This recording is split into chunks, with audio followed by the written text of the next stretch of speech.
And of course, staying in West Africa, leader and presidential candidate of the opposition All Progressives Congress in Sierra Leone's All People's Congress, in Sierra Leone's Samura Kamara has openly criticized the outcome of the June 24th, 2023 elections. In a detailed press statement, he alleged that the elections were rigged and accuses the Electoral Commission, led by Mohamed Kone, of playing a significant role in this misconduct. Kamara, in his address to Sierra Leoneans on Tuesday, offered an apology for the distress that citizens have experienced due to electoral coup, he describes. Now, Dr. Kamara, representing the APC party, claims that despite numerous requests, Chief Electoral Commissioner Kone failed to provide public access to polling station vote counts. He contends that the announced results, therefore, do not genuinely represent the people's will. To discuss more on this, I am being joined by Asmieu. He is the Acting Director of Media, Sierra Leone Broadcasting Corporation, and former National Secretary General, Sierra Leone Association of Journalists. Thank you so much for your time. Me on your show.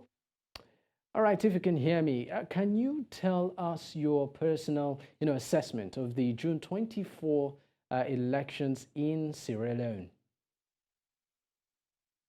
Well, the June 24 election was the first time we had an election after the war was in 2002, 2007, 2018, and 2023. So this 2023 election was the first post-war election that Sierra Leone has had.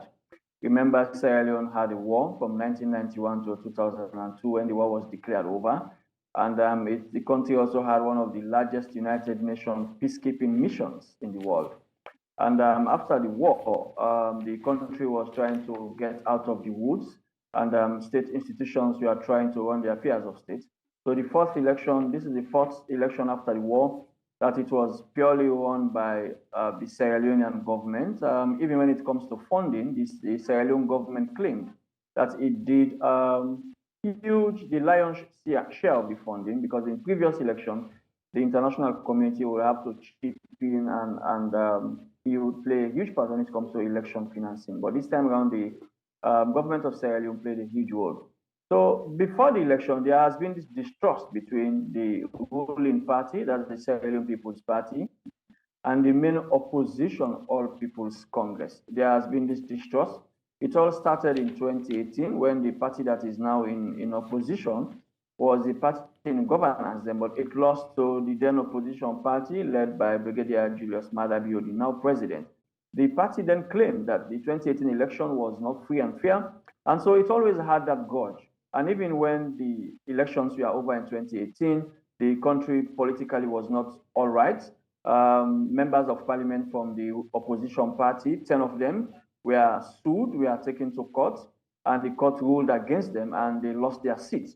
So that was part of the grievances that the opposition party had. And since 2018 to now, there has always been some confusion whenever a by-election is held. Most times it will end in chaos, and security forces will have to intervene. So even before the elections, the Sierra Leone's political atmosphere was very tense. There was this mistrust between the Electoral Commission and the opposition main People's Congress. Few weeks to the election, the main candidates, Dr. Samuel Kamara, convened a press conference where he outlined certain demands. Key among them was for Mohamed Kone, the Chief Electoral Commissioner, to resign, and for an independent electoral commission to be established, led by members of the international community, and for a new election dates to be announced. But the Electoral Commission said it was not going by that, and the stipulated date was what the Electoral Commission went by. And on June 24, the election was held, and a few days later, President Bio was declared the winner of Now, I want to come in at this point where, sorry, Asmieu. Sorry, Asmieu, I want to come in at this point where, of course, President Bio was, of course, declared the winner. Now, Bio won with just a little above 50% of the vote.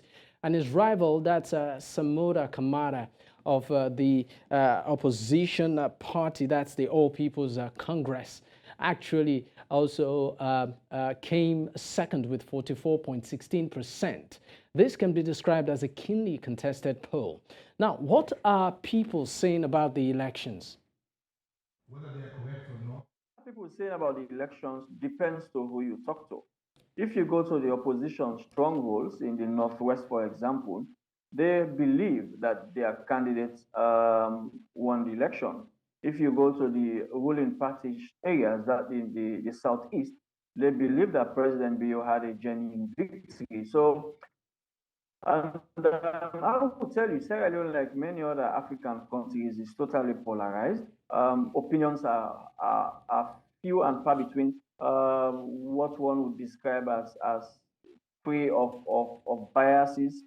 So if you talk to someone from the north, like I said, the person will tell you the election was not credible because that's the stronghold of the main opposition party.